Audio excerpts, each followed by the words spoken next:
ਪੰਜਾਬ ਦੇ ਵਿੱਚ ਪੰਜਾਬ ਦੇ ਜਦੋਂ ਅਸੀਂ ਧਰਾਤਲ ਦੀ ਗੱਲ ਕਰੀਏ ਧਾਰਮਿਕ ਮਸਲਿਆਂ ਦੀ ਗੱਲ ਕਰੀਏ ਤਾਂ ਇਸ ਵਕਤ ਐਸਜੀਪੀਸੀ ਦੀਆਂ ਚੋਣਾਂ ਦਾ ਮਸਲਾ ਇੱਕ ਵਾਰ ਫਿਰ ਚਰਚਾ ਦੇ ਵਿੱਚ ਹੈਗਾ। ਚਾਹੁੰਦੀਆਂ ਨੇ ਕਿ ਜਿਸ ਤਰੀਕੇ ਨਾਲ ਇਸ ਸੰਸਥਾ ਨੂੰ ਬੜੇ ਇੱਕ ਚੰਗੇ ਫਲਸਫੇ ਦੇ ਤਹਿਤ ਬਣਾਇਆ ਗਿਆ ਸੀਗਾ। ਜਦੋਂ ਅਸੀਂ ਐਸਜੀਪੀਸੀ ਦੀਆਂ ਚੋਣਾਂ ਦੀ ਗੱਲ ਕਰੀਏ ਤਾਂ ਤਕਰੀਬਨ ਇੱਕ ਦਹਾਕੇ ਤੋਂ ਜ਼ਿਆਦਾ ਦਾ ਸਮਾਂ ਬੀਤ ਗਿਆ ਵੀ ਉਸ ਤਰੀਕੇ ਦੀ ਚੋਣ ਨਹੀਂ ਹੋ ਸਕੀ ਜਿਸ ਤਰੀਕੇ ਦੀ ਬੜੇ ਲੰਮੇ ਸਮੇਂ ਤੋਂ ਬਹੁਤ ਸਾਰੇ ਜਿਹੜੇ ਸੁਹਿਰਦ ਲੋਕ ਨੇ ਉਹ ਕਰ ਰਹੇ। ਗੁਰਮਤਿ ਆਸ਼ੇ ਦੇ ਅਨੁਸਾਰ ਜਿਹੜੀ ਆਗੂ ਚੁਣਨ ਦੀ ਵਿਧੀ ਹੈ ਉਹਦੇ ਵਿੱਚ ਵੋਟਾਂ ਪ੍ਰਵਾਨ ਨਹੀਂ ਹੈਗੀ। ਜਿਹੜੀ ਸ਼੍ਰੋਮਣੀ ਗੁਰਦੁਆਰਾ ਪ੍ਰਬੰਧਕ ਕਮੇਟੀ ਕੁਰਬਾਨੀਆਂ ਤੋਂ ਬਾਅਦ ਹੋਂਦ ਦੇ ਵਿੱਚ ਆਈ ਸੀਗੀ, ਉਸ ਸ਼੍ਰੋਮਣੀ ਗੁਰਦੁਆਰਾ ਪ੍ਰਬੰਧਕ ਕਮੇਟੀ ਦੇ ਵਿੱਚ ਇਲੈਕਸ਼ਨ ਨਹੀਂ ਸੀ ਹੁੰਦੀ।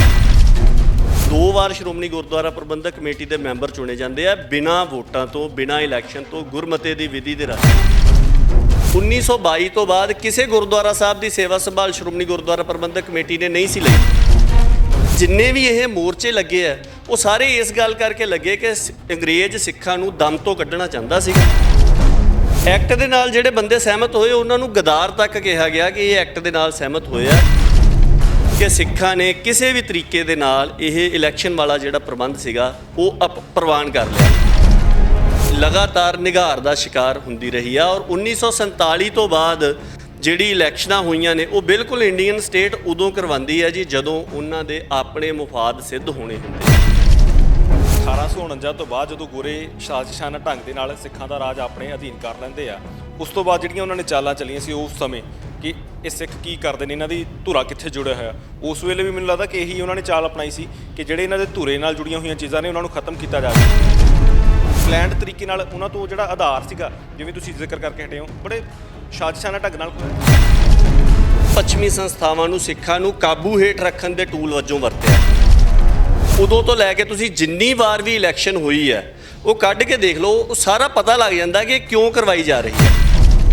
ਇਲੈਕਸ਼ਨ ਉਦੋਂ ਕਰਵਾਈ ਜਾਂਦੀ ਰਹੀ ਜਦੋਂ ਸਿੱਖਾਂ ਦੇ ਵਿੱਚ ਜਾਂ ਤਾਂ ਕਿਸੇ ਨਵੇਂ ਪੋਲੀਟੀਕਲ ਲੀਡਰ ਨੂੰ ਸਥਾਪਿਤ ਕਰਨਾ ਹੁੰਦਾ ਸੀ ਜਾਂ ਕਿਸੇ ਪੁਰਾਣੇ ਦੀ ਮਾਨਤਾ ਬਹਾਲ ਕਰਨੀ ਹੁੰਦੀ ਸੀ। ਪੰਜਾਬ ਦੇ ਵਿੱਚ ਅਮਰਿੰਦਰਾਂ ਬਾਦਲਾਂ ਦੇ ਰਾਹੀਂ ਇਹਨਾਂ ਦੇ ਰਾਹੀਂ ਸਿੱਖਾਂ ਨੂੰ ਕਾਬੂ ਦੇ ਹੇਠ ਰੱਖਦੇ ਸੀ। ਸੋ ਉਹ ਇਹਨਾਂ ਨੂੰ ਤੋੜ ਰਹੇ ਆ, ਇਹਨਾਂ ਦੀ ਲੀਡਰਸ਼ਿਪ ਨੂੰ ਤੋੜ ਰਹੇ ਆ ਔਰ ਸਿੱਧੇ ਕਬਜ਼ੇ ਦੇ ਉੱਪਰ ਆਪ ਆ ਰਹੇ, ਜਿਹਦੇ ਵਿੱਚੋਂ ਜੋ ਕਸ਼ਮੀਰ ਦੇ ਵਿੱਚ ਹੋਇਆ ਉਹ ਬਹੁਤ ਸਪਸ਼ਟ ਹੈਗਾ। ਤੁਸੀਂ ਤਖਤ ਹਜ਼ੂਰ ਸਾਹਿਬ ਦਾ ਪ੍ਰਬੰਧਕੀ ਬੋਰਡ ਦਾ ਮਸਲਾ ਦੇਖ ਲਓ, ਤਖਤ ਪਟਨਾ ਸਾਹਿਬ ਦਾ ਦੇਖ ਲਓ, ਹਰਿਆਣਾ ਕਮੇਟੀ ਦਾ ਦੇਖ ਲਓ, ਦਿੱਲੀ ਕਮੇਟੀ ਦਾ ਦੇਖ ਲਓ, ਉਹ ਸਾਰੀਆਂ ਥਾਵਾਂ ਦੇ ਉੱਪਰ ਉਹ ਕਦਮ ਚੱਕ ਰਹੇ ਆ ਜਿਹਦੇ ਨਾਲ ਸਿੱਖਾਂ ਦੇ ਵਿੱਚ ਪਾਟੋ ਧਾੜ ਵੱਧ ਰਹੀ ਹੈ। ਬਾਦਲ ਆਪ ਦੀ ਕਰਪਸ਼ਨ ਕਰਕੇ, ਖਾਸ ਕਰਕੇ ਬੇਅਦਬੀ ਮਾਮਲਿਆਂ ਤੋਂ ਬਾਅਦ ਕਮਜ਼ੋਰ ਸੀਗੇ। ਉਹ ਇੰਨੀ ਕਮਜ਼ੋਰ ਸਥਿਤੀ ਦੇ ਵਿੱਚ ਆਏ ਕਿ ਭਾਜਪਾ ਬਿਨਾਂ ਇਲੈਕਸ਼ਨ ਲੜੇ ਇੱਕ ਜਿੱਤੀ ਜਿਤਾਈ ਕਮੇਟੀ ਜਿਹੜੀ ਸੀਗੀ ਉਹ ਲੈ ਗਈ।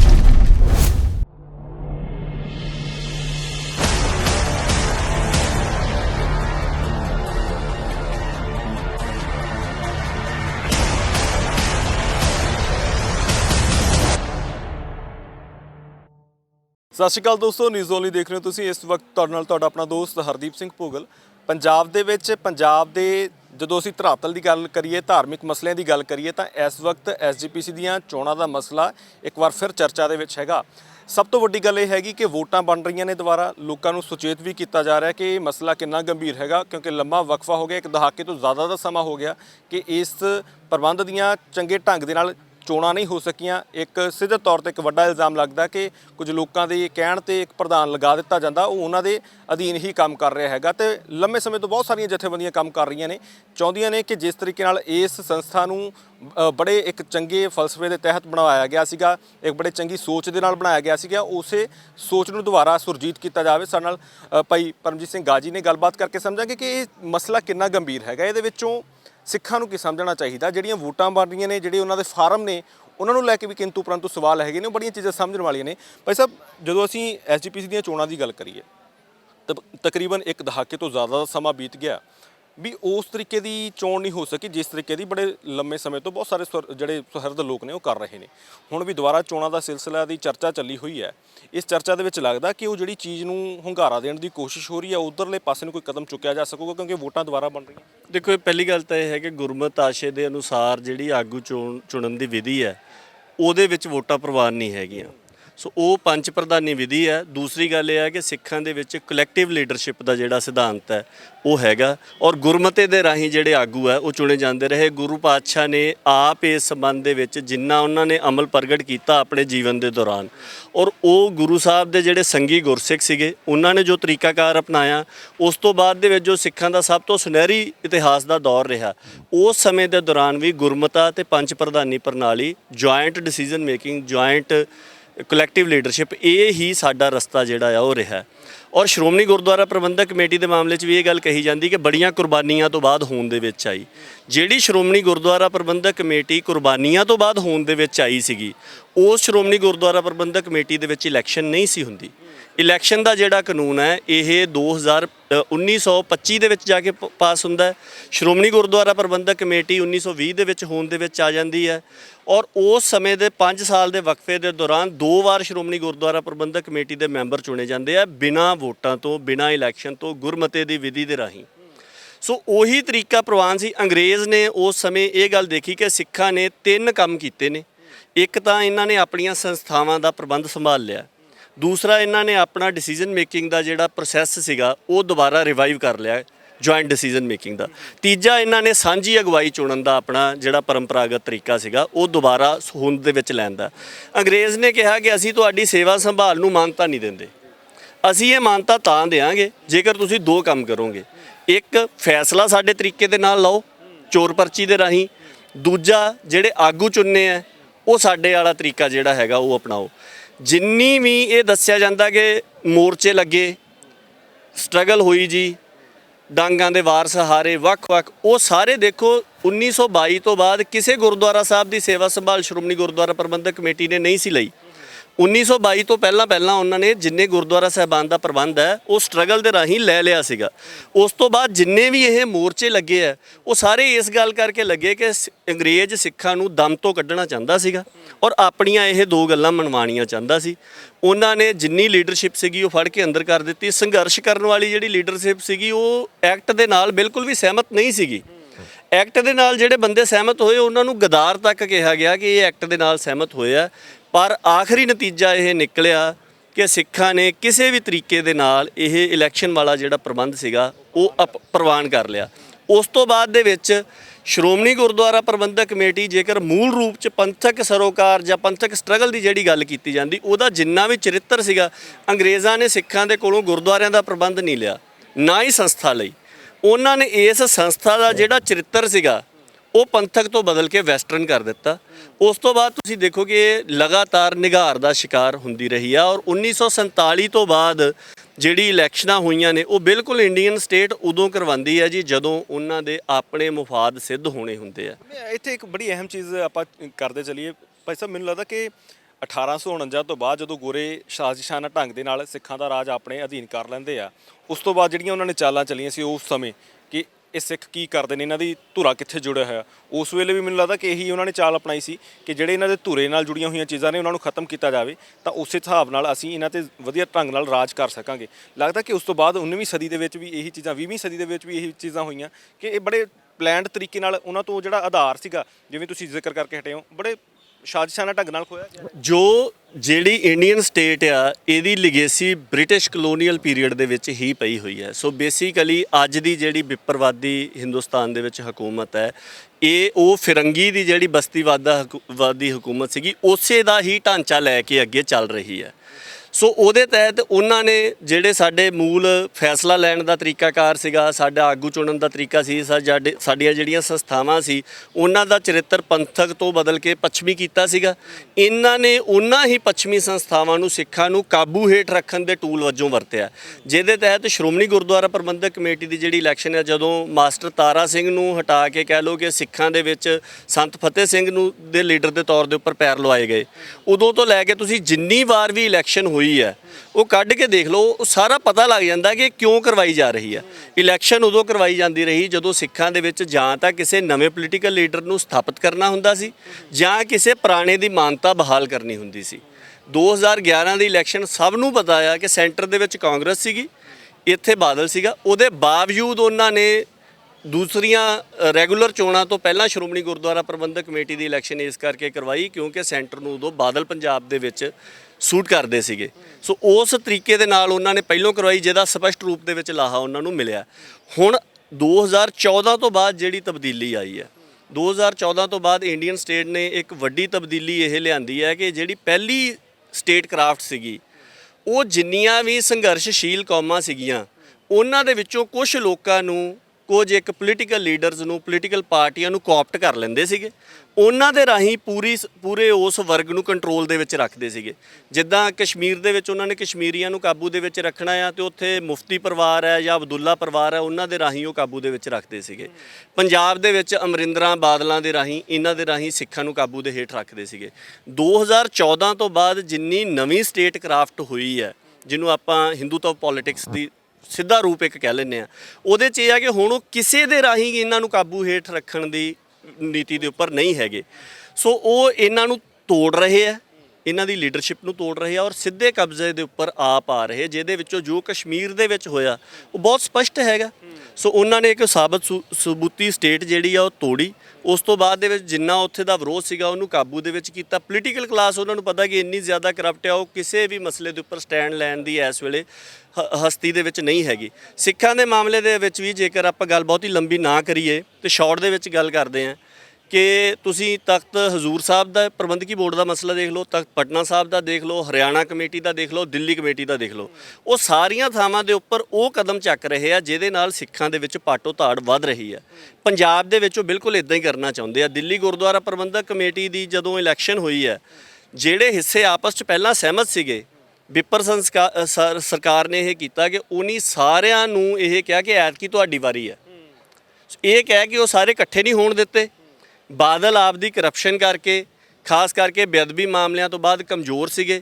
ਉਹ ਇੰਨੀ ਕਮਜ਼ੋਰ ਸਥਿਤੀ ਦੇ ਵਿੱਚ ਆਏ ਕਿ ਭਾਜਪਾ ਬਿਨਾਂ ਇਲੈਕਸ਼ਨ ਲੜੇ ਇੱਕ ਜਿੱਤੀ ਜਿਤਾਈ ਕਮੇਟੀ ਜਿਹੜੀ ਸੀਗੀ ਉਹ ਲੈ ਗਈ।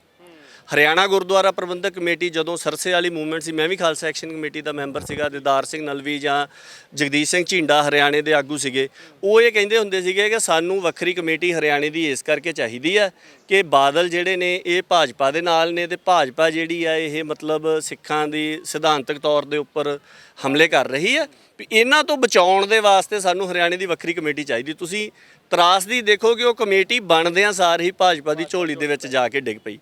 ਸੋ ਇਸ ਸਾਰੀ ਸਥਿਤੀ ਦੇ ਵਿੱਚ ਸ਼੍ਰੋਮਣੀ ਗੁਰਦੁਆਰਾ ਪ੍ਰਬੰਧਕ ਕਮੇਟੀ ਦੀ ਇਲੈਕਸ਼ਨ ਦਾ ਵੀ ਦੇਖੀਏ ਕਿ ਇਹ ਤਾਂ ਰੌਲਾ 4 ਸਾਲ ਤੋਂ ਪੈ ਰਿਹਾ।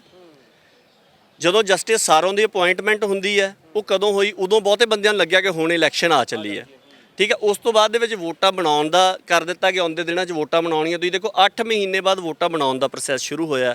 ਹੁਣ 29 ਫਰਵਰੀ ਤੱਕ ਵੋਟਾਂ ਬਣਾਉਣ ਦਾ ਪ੍ਰੋਸੈਸ ਹੈ। ਮਈ ਦੇ ਵਿੱਚ ਲੋਕ ਸਭਾ ਦੀ ਇਲੈਕਸ਼ਨ ਡਿਊ ਹੈ।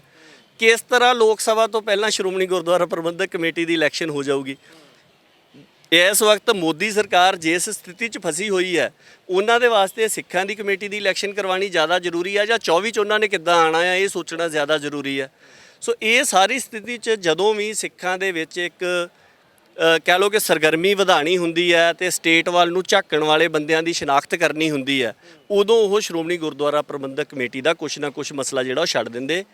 ਅਜੇ ਸਿਰਫ ਵੋਟਾਂ ਬਣਨ ਦਾ ਐਲਾਨ ਹੋਇਆ। ਇਲੈਕਸ਼ਨ ਜੋ ਲੱਗਦਾ ਆ ਕਿ ਉਹ ਲੋਕ ਸਭਾ ਤੋਂ ਬਾਅਦ ਹੀ ਹੋਊਗੀ। ਬੜੀ ਅਹਿਮ ਚੀਜ਼ ਹੈ ਜਦੋਂ ਅਸੀਂ ਪੂਰੇ ਵਰਤਾਰੇ ਨੂੰ ਸਮਝਣ ਦੀ ਕੋਸ਼ਿਸ਼ ਕਰਦੇ ਹਾਂ, ਜਿਵੇਂ ਤੁਸੀਂ ਥੋੜਾ ਜਿਹਾ ਜ਼ਿਕਰ ਕੀਤਾ ਨਿਊ ਵਰਲਡ ਆਰਡਰ ਦਾ ਜ਼ਿਕਰ ਚੱਲ ਰਿਹਾ ਹੈਗਾ, ਤਾਂ ਜਦੋਂ ਅਸੀਂ ਇਹਨੂੰ ਵਾਈਡਰ ਪਰਸਪੈਕਟਿਵ ਤੇ ਜਾਣੀ ਕਿ ਵੱਡੇ ਤੌਰ ਤੇ ਸਮਝਣਾ ਹੋਵੇ ਚੀਜ਼ ਨੂੰ ਸਾਰੀ ਨੂੰ, ਲੱਗਦਾ ਕਿ ਜਿਹੜੀਆਂ ਤਾਕਤਾਂ ਜਾਂ ਜਿਹੜੀਆਂ ਕੌਮਾਂ ਆਪਣਾ ਸੰਘਰਸ਼ ਇੱਕ ਵੱਡਾ ਇਤਿਹਾਸ ਰੱਖਦੀਆਂ ਹੋਣ ਜਾਂ ਆਉਣ ਵਾਲੇ ਸਮੇਂ ਦੇ ਵਿੱਚ ਵੀ ਕੁਝ ਨਾ ਕੁਝ ਇੱਦਾਂ ਦਾ ਕਰਨ ਗੁਜ਼ਰਨ ਦੀ ਤਾਕਤ ਰੱਖਦੀਆਂ ਹੋਣ ਕਿ ਇਹ ਆਪਣਾ ਵੱਖਰਾ ਰਾਜ ਸਥਾਪਿਤ ਕਰਨ ਜਾਂ ਵੱਖਰੀ ਚੀਜ਼ ਤੇ ਜਾਂ ਜਿਹੜੇ ਇੱਕ ਵੱਡੀ ਇੱਕ ਕੋਸ਼ਿਸ਼ ਚੱਲ ਰਹੀ ਹੈ ਸਾਰੇ ਮੁਲਕ ਨੂੰ ਨਹੀਂ, ਸਾਰੇ ਦੇਸ਼ ਨੂੰ, ਦੁਨੀਆ ਨੂੰ ਹੀ ਇੱਕ ਧਾਗੇ 'ਚ ਪਰੋਣ ਦੀ, ਇੱਕੋ ਪਾਵਰ ਦੇ ਹੱਥ, ਸੁਪਰੀਮ ਪਾਵਰ ਦੇ ਹੱਥ ਸੌਂਪਣ ਦੀ, ਤਾਂ ਉਸ ਵਿਚਾਲੇ ਉਹ ਸ਼ਨਾਖਤ ਕਰਦੇ ਆ ਕਿ ਕਿਹੜੀਆਂ ਕੌਮਾਂ ਵਿਰੋਧ ਕਰ ਸਕਦੀਆਂ ਨੇ ਤਾਂ ਉਹਨਾਂ ਨੂੰ ਸਨੱਬ ਕਰ ਲਿਆ ਜਾਵੇ, ਉੱਥੇ ਹੀ ਦੱਬ ਲਿਆ ਜਾਵੇ।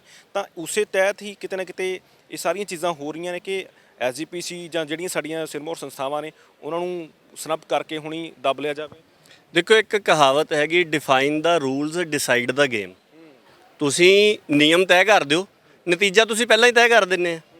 ਸੋ ਬੇਸਿਕਲੀ ਜਿੰਨੀਆਂ ਇਹ ਵੈਸਟਰਨ ਸਟਾਈਲ ਦੀਆਂ ਜਥੇਬੰਦੀਆਂ ਜਾਂ ਸੰਸਥਾਵਾਂ ਹੋਣ ਦੇ ਵਿੱਚ ਆਈਆਂ ਸੀਗੀਆਂ, ਇਹ ਟੂਲ ਨੇ ਸੰਘਰਸ਼ਸ਼ੀਲ ਹਿੱਸਿਆਂ ਨੂੰ ਕੰਟਰੋਲ ਕਰਕੇ ਰੱਖਣ ਦੇ।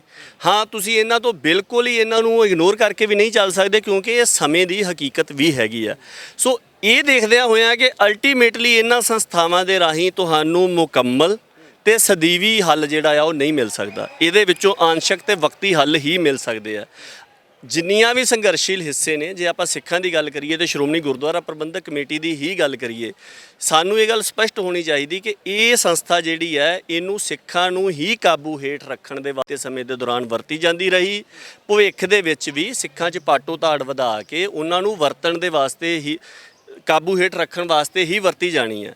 ਸਾਡਾ ਹੱਲ ਇਸ ਗੱਲ ਦੇ ਵਿੱਚ ਹੈਗਾ ਕਿ ਘੱਟੋ ਘੱਟ ਅਸੀਂ ਜੇ ਇਲੈਕਸ਼ਨ ਵੀ ਲੜਨੀ ਹੈ ਤੇ ਉਹਦੇ ਵਾਸਤੇ ਆਪਣਾ ਜਿੰਨਾ ਦਾਇਰਾ ਅਸੀਂ ਆਪਣਾ ਪਰੰਪਰਾਗਤ ਲਿਆ ਸਕਦੇ ਹੋ ਲੈ ਕੇ ਆਈਏ, ਜਿੱਥੇ ਰੂਲ ਤੁਸੀਂ ਡਿਸਾਈਡ ਕਰ ਸਕੋ।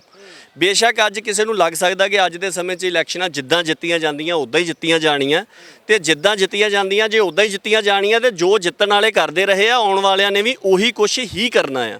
ਕਿਉਂਕਿ ਜਦੋਂ ਅਸੂਲ ਉਹ ਨੇ, ਰੂਲ ਹੀ ਗੇਮ ਦੇ ਉਹ ਆ, ਤੇ ਤੁਸੀਂ ਉਸ ਤੋਂ ਵੱਖਰੀ ਖੇਡ ਉੱਥੇ ਜਾ ਕੇ ਨਹੀਂ ਸਿਰਜ ਸਕਦੇ। ਕਿ ਸਿੱਧੇ ਤੌਰ ਤੇ ਵੋਟ ਦੀ ਰਾਜਨੀਤੀ ਜਿਸ ਤਰੀਕੇ ਨਾਲ ਹੋ ਰਹੀ ਹੈ, ਤਾਂ ਜਿਹੜੇ ਸੁਹਿਰਦ ਲੋਕ ਨੇ ਉਹਨਾਂ ਨੂੰ ਵੀ ਸਮਝਣਾ ਪਊਗਾ। ਜੇ ਵੋਟ ਦੀ ਚੋਟ ਸਰਕਾਰਾਂ ਨੂੰ ਸਮਝ ਆਉਂਦੀ ਹੈ ਤਾਂ ਸਾਨੂੰ ਵੀ ਉਸੇ ਤਰੀਕੇ ਨਾਲ ਪ੍ਰਬੰਧ ਦੇ ਵਿੱਚ ਵੜ ਕੇ ਤਾਂ ਸਹੀ ਬੰਦਿਆਂ ਦੀ ਚੋਣ ਕਰਕੇ ਉੱਥੇ ਉਹਨਾਂ ਨੂੰ ਭੇਜਣਾ ਪਊਗਾ, ਤਾਂ ਜੋ ਸਹੀ ਤਰੀਕੇ ਨਾਲ ਜਿਹੜੀਆਂ ਸੰਸਥਾਵਾਂ ਕੰਮ ਕਰਨ। ਮੈਂ ਇਸੇ ਗੱਲ ਨੂੰ ਇਹ ਤਾਂ ਮਿਨੀਮਮ ਆ, ਪਰ ਇਹਦੇ ਨਾਲ ਇੱਕ ਗੱਲ ਜਿਹੜੀ ਕਰਨ ਵਾਲੀ ਉਹ ਇਹ ਹੈਗੀ ਆ ਕਿ ਸਿੱਖ ਜੇਕਰ ਸ਼੍ਰੋਮਣੀ ਗੁਰਦੁਆਰਾ ਪ੍ਰਬੰਧਕ ਕਮੇਟੀ ਜਾਂ ਇਤਿਹਾਸਕ ਗੁਰਦੁਆਰਾ ਸਾਹਿਬਾਨ ਦਾ ਪ੍ਰਬੰਧ ਲੈਣਾ ਤਾਂ ਉਹ ਫਿਲਹਾਲ ਵੋਟਾਂ ਦੇ ਰਾਹੀਂ ਹੀ ਆਉਣਾ। ਚੰਗੇ ਬੰਦੇ ਆਉਣੇ ਚਾਹੀਦੇ ਆ, ਚੁਣੇ ਜਾਣੇ ਚਾਹੀਦੇ ਆ, ਇਹ ਸਾਰੀਆਂ ਗੱਲਾਂ ਸਹੀ ਨੇ, ਪਰ ਗੱਲ ਇਹ ਹੈ ਕਿ ਉਹਦੇ ਵਾਸਤੇ ਤਰੀਕਾ ਕੀ ਅਪਣਾਇਆ ਜਾਵੇ।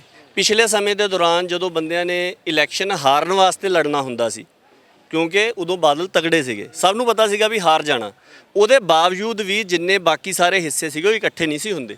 ਹੁਣ ਜਦੋਂ ਸਾਰਿਆਂ ਨੂੰ ਲੱਗਦਾ ਆ, ਸਾਰਿਆਂ ਨੂੰ ਇਹ ਲੱਗਦਾ ਆ ਕਿ ਬਾਦਲ ਕਮਜ਼ੋਰ ਨੇ, ਤੇ ਸਾਰਿਆਂ ਨੂੰ ਲੱਗਦਾ ਕਿ ਐਤਕੀ ਸਾਡਾ ਨੰਬਰ ਆ ਜਾਣਾ, ਤੇ ਸਾਰਿਆਂ ਨੂੰ ਹੀ ਸੈਂਟਰ ਵਾਲੇ ਥਾਪੀ ਦੇ ਰਹੇ ਆ ਕਿ ਐਤਕੀ ਤੁਹਾਡੀ ਵਾਰੀ ਆ, ਉਹ ਕਿੱਦਾਂ ਇਕੱਠੇ ਹੋ ਜਾਣਗੇ। ਸੋ ਜਿੰਨੀ ਦੇਰ ਤੱਕ ਅਸੀਂ ਆਪਣਾ ਤਰੀਕਾ ਨਹੀਂ ਅਪਣਾਉਂਦੇ ਜੋ ਸਾਨੂੰ ਸਮਝ ਆਉਂਦੀ, ਉਹਦੇ ਵਾਸਤੇ ਇਹ ਹੈਗਾ ਕਿ ਅਸੀਂ ਮੈਂਬਰ ਤਾਂ ਆਪਣਾ ਪੰਥਕ ਤਰੀਕੇ ਦੇ ਅਨੁਸਾਰ ਗੁਰਮਤਿ ਦੇ ਰਾਹੀਂ ਨਹੀਂ ਚੁਣ ਸਕਦੇ, ਅਸੀਂ ਆਪਣਾ ਉਮੀਦਵਾਰ ਤਾਂ ਚੁਣ ਸਕਦੇ ਹਾਂ। ਸੋ ਹਰ ਇੱਕ ਥਾਂ ਦੇ ਉੱਪਰ ਦੂਸਰੀ ਗੱਲ ਸਦਾ ਏਕਤਾ ਬਾਰੇ ਇਹ ਕਹੀ ਜਾਂਦੀ ਕਿ ਇਹ ਤਾਂ ਉੱਪਰ ਵਾਲੇ ਬੰਦਿਆਂ ਦਾ ਕੰਮ ਹੈ। ਉਹਨਾਂ ਦੀਆਂ ਤਾਂ ਦੇਖੋ ਬਿਆਨ ਵੀ ਆਣੇ ਸ਼ੁਰੂ ਹੋ ਗਏ ਵੀ ਮੈਂ ਫਲਾਣੇ ਨਾਲ ਨਹੀਂ ਕਰ ਸਕਦਾ, ਮੈਂ ਫਲਾਣੇ ਨਾਲ ਨਹੀਂ ਕਰ ਸਕਦਾ, ਉਹ ਕਹਿੰਦਾ ਮੈਂ ਸੀਨੀਅਰ ਹਾਂ, ਉਹ ਕਹਿੰਦਾ ਸਾਡੀ ਪਾਰਟੀ ਵੱਡੀ, ਇਹ ਸਭ ਕੁਝ ਚੱਲਣਾ ਸ਼ੁਰੂ ਹੋ ਗਿਆ। ਅਜੇ ਇਲੈਕਸ਼ਨ ਅਨਾਉਂਸ ਨਹੀਂ ਹੋਈ, ਅਜੇ ਅਨਾਉਂਸ ਵੀ ਨਹੀਂ ਹੋਈ, ਪਤਾ ਨਹੀਂ ਕਦੋਂ ਹੋਣੀ, ਅਜੇ ਸਿਰਫ ਵੋਟਾਂ ਬਣ ਰਹੀਆਂ ਨੇ ਜਿਹੜੀਆਂ 29 ਫਰਵਰੀ ਤੱਕ ਬਣਨੀਆਂ ਨੇ।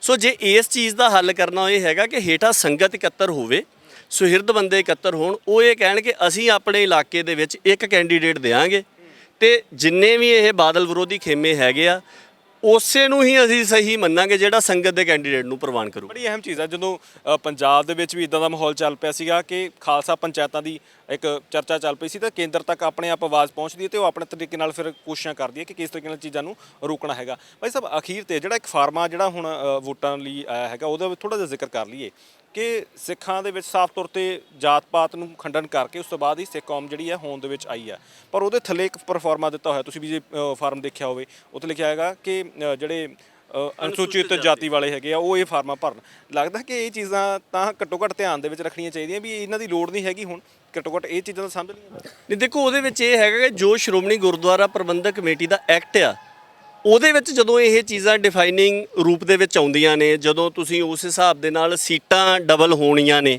ਜਾਂ ਜਿੱਥੇ ਮਤਲਬ ਇੱਕ ਜਨਰਲ ਕੈਟਾਗਰੀ ਦੇ ਵਿੱਚੋਂ ਹੋਣਾ, ਇੱਕ ਐਸਸੀ ਕੈਟਾਗਰੀ ਦੇ ਵਿੱਚੋਂ ਉਮੀਦਵਾਰ ਜਾਂ ਮੈਂਬਰ ਜਿਹੜੇ ਆ ਉਹ ਚੁਣੇ ਜਾਣੇ ਆ, ਸੋ ਉੱਥੇ ਫਿਰ ਇਸ ਕਰਕੇ ਉਹ ਫਾਰਮ ਦੇ ਵਿੱਚ ਆਉਂਦੀਆਂ। ਮੈਂ ਪਹਿਲਾਂ ਹੀ ਇਹ ਗੱਲ ਕਹੀ ਆ ਵੀ ਡਿਸਾਈਡ ਦਾ ਰੂਲਸ, ਡਿਫਾਈਨ ਦਾ ਰੂਲਸ ਤੇ ਡਿਸਾਈਡ ਦਾ ਗੇਮ। ਸੋ ਇਹ ਬੇਸ਼ੱਕ ਸਿੱਖੀ ਦੇ ਵਿੱਚ ਜਾਤ ਪਾਤ ਨਹੀਂ ਹੈਗੀ, ਪਰ ਜਦੋਂ ਉਸ ਦਾਇਰੇ ਦੇ ਵਿੱਚ ਉਹਨਾਂ ਅਸੂਲਾਂ ਦੇ ਤਹਿਤ ਵਿਚਰ ਰਹੇ ਆ ਤੇ ਉਹਨਾਂ ਤੋਂ ਬਾਹਰ ਨਿਕਲਣ ਦਾ ਪਹਿਲਾ ਕਦਮ ਇਹ ਹੈਗਾ ਕਿ ਅਸੀਂ ਆਪਣੇ ਤਰੀਕੇ ਦੇ ਨਾਲ ਹਰ ਹਲਕੇ ਦੇ ਵਿੱਚ ਸੰਗਤ ਇਹ ਜ਼ਿੰਮੇਵਾਰੀ ਓਟੇ ਤੇ ਜਿੰਨੀਆਂ ਸੁਹਿਰਦ ਹਿੱਸੇ ਹੈਗੇ ਆ ਉਹ ਇਹ ਗੱਲ ਕਹਿਣ ਕਿ ਅਸੀਂ ਗੁਰਮਤੇ ਦੇ ਰਾਹੀਂ ਇੱਕ ਉਮੀਦਵਾਰ ਜਿਹੜਾ ਆ ਉਹ ਦੇਵਾਂਗੇ, ਤੇ ਜਿਹੜੇ ਹਿੱਸੇ ਸੁਹਿਰਦਤਾ ਰੱਖਦੇ ਨੇ ਉਹ ਉਸ ਉਮੀਦਵਾਰ ਨੂੰ ਉਹਨੂੰ ਮਤਲਬ ਸਪੋਰਟ ਕਰਨ। ਤੇ ਉਹਦੇ ਵਿੱਚ ਫਿਰ ਇਹ ਵੀ ਹੈ ਕਿ ਜੇ ਅਸੀਂ ਇਹ ਗੁਰਮਤ ਦਾ ਰਸਤਾ ਅਪਣਾਉਣਾ ਆ, ਜੇਕਰ ਅਸੀਂ ਗੁਰਮਤੇ ਦੀ ਗੱਲ ਕਰਨੀ ਹੈ, ਜੇ ਪੰਥਕ ਰਵਾਇਤ ਦੀ ਗੱਲ ਕਰਨੀ ਹੈ, ਤੇ ਫਿਰ ਆਪਣੇ ਕਿਰਦਾਰ ਵੀ ਇਸ ਤਰ੍ਹਾਂ ਦੇ ਰੱਖੀਏ ਕਿ ਉਹਦੇ ਵਿੱਚ ਸਾਡੇ ਨਿੱਜੀ ਮੁਫਾਦ ਸ਼ਾਮਲ ਨਹੀਂ ਹੋਣੇ ਚਾਹੀਦੇ, ਉਹ ਫਿਰ ਬਿਲਕੁਲ ਨਿਰਪੱਖਤਾ ਦੇ ਨਾਲ ਤੇ ਨਿਸ਼ਕਾਮਤਾ ਦੇ ਨਾਲ ਹੋਣਾ ਚਾਹੀਦਾ। ਮਿਹਰਬਾਨੀ ਜੀ। ਭਾਈ ਪਰਮਜੀਤ ਸਿੰਘ ਗਾ ਜੀ, ਐਸਜੀਪੀਸੀ ਦਾ ਮਸਲਾ ਕਿਉਂਕਿ ਬੜਾ ਸੰਜੀਦਾ ਹੈਗਾ ਤਾਂ ਬੜੇ ਵਿਭਾਗ ਢੰਗ ਦੇ ਨਾਲ तमाम ਮਸਲੇ ਤੇ ਬੜੀ ਤਫਸੀਲ ਦੇ ਨਾਲ ਜਾਣਕਾਰੀ ਦਿੱਤੀ ਹੈ ਕਿ ਕਿਹੜੇ ਮਸਲੇ ਨੂੰ ਕਿਸ ਤਰੀਕੇ ਨਾਲ ਸਮਝਣਾ ਚਾਹੀਦਾ।